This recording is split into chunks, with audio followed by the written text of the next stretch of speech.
जी, अतुल लौंडे पाटिल, लेकिन एक सवाल आपसे ये भी पूछा जाना चाहिए। जेपी नड्डा ने जो ट्वीट किया उस पर मैं बाद में जाऊंगी। वो कह रहे हैं कि भाई unlike using warships as personal yachts, उस पर बाद में जाऊंगी। लेकिन अफसरों को शामिल करने से दिक्कत है। 9 साल की योजनाओं का ही सिर्फ प्रसार हो रहा है, उससे दिक्कत है या फिर टाइमिंग से दिक्कत है? दिक्कत जो है, देखिए मैं भी एडमिनिस्ट्रेटर रहा हूँ, मैंने एक सर्विस की है।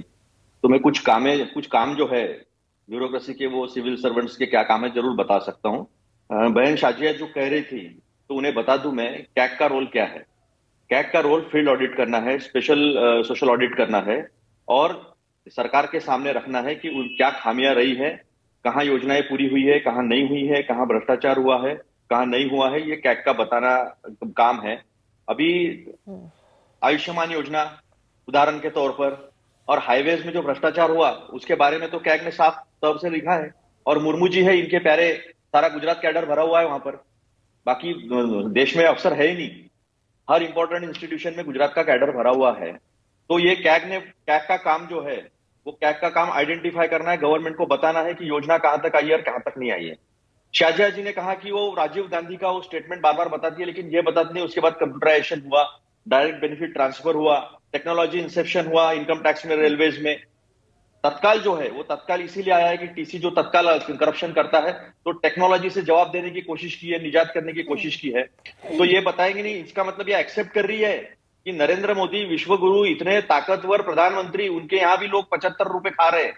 ये शाजिया अजमेर जी ने खुद एडमिट किया है, ये मेरा कहना नहीं है। तो ये जो है योजना बनाना, ये राजनीति का काम है। ये जो एमपीज है, एमएलएज है, कॉरपोरेशन में पार्षद है, ये लोगों को, लोगों में जाकर लोगों की जरूरतें क्या है उसके मुताबिक योजना बनाना है, और योजना का क्रियान्वयन। मुझे थोड़ा बोलने दीजिए गरिमा जी, काफी सेंसिटिव इशू है, क्योंकि मैं बताऊंगा इसके इसके अंजाम क्या हुए दुनिया में। तो इसका इम्प्लीमेंटेशन करना ये केवल ब्यूरोक्रेसी का काम है। अभी इन्होंने जो सेंट्रल सर्विसेज, क्योंकि सेंट्रल सर्विसेज क्या होती है, सिविल अकाउंट्स की सर्विसेज है, ऑडिट अकाउंट्स की है, पोस्ट एंड टेलीग्राफ अभी भी नाम वैसा ही पड़ा है, गैजेट में देखोगे तो चौथे नंबर की सर्विस है।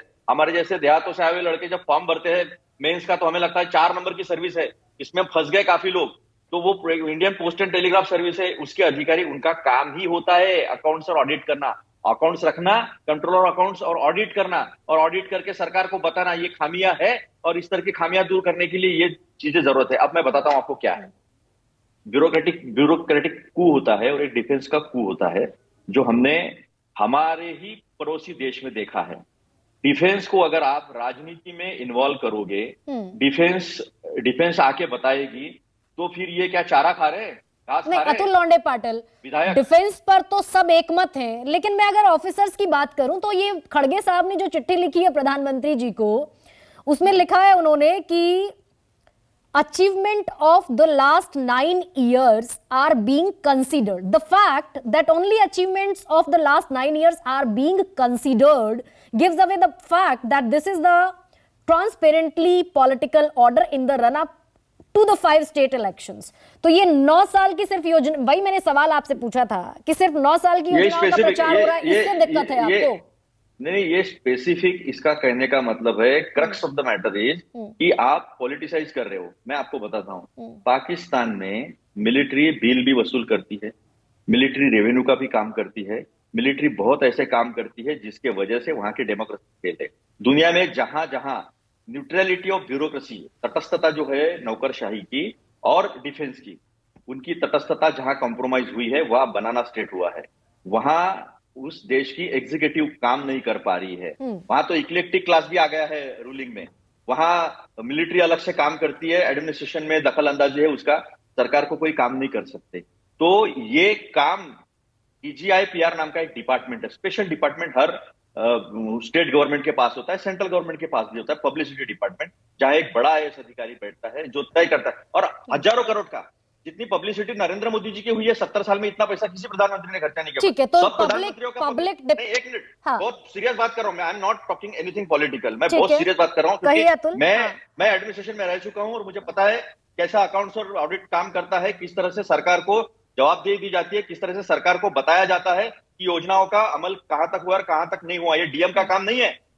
डीएम का काम नहीं है। ये चीफ एग्जीक्यूटिव ऑफिसर जो जिला पंचायत में बैठता है वो डेवलपमेंटल एडमिनिस्ट्रेशन देखता है, वो और रिपोर्ट DM बनाकर रेवेन्यू- भेजेगा। रेवेन्यू- ठीक है, तो लौंडे रेवेन्यू- पागल। नहीं सुनिए ना, एक मैं मिनट, मैं 10 आऊंगी सेकंड आपके दीजिए। पास। बहुत सीरियस, 10 सेकंड समय भी दीजिए। कई बार 10 बड़ा सेकंड मैनेज दीजिए, करना होता 10 है। सेकंड दीजिए, 10 सेकंड दीजिए। चलिए 10 सेकंड। ये देश के सक्सेसफुल डेमोक्रेसी के साथ कॉम्प्रोमाइज करने का बहुत बड़ा षड्यंत्र हो रहा है, जिसे हम नकारते हैं। और मैं जितने भी हमारे ब्यूरोक्रेसी के भाई है और हमारे डिफेंस के भाई है, अपना उन्होंने स्पाइन दिखाना चाहिए। Show your spine boss, this is our democracy, ठीक किसी है। एक आदमी की नहीं है। ठीक है।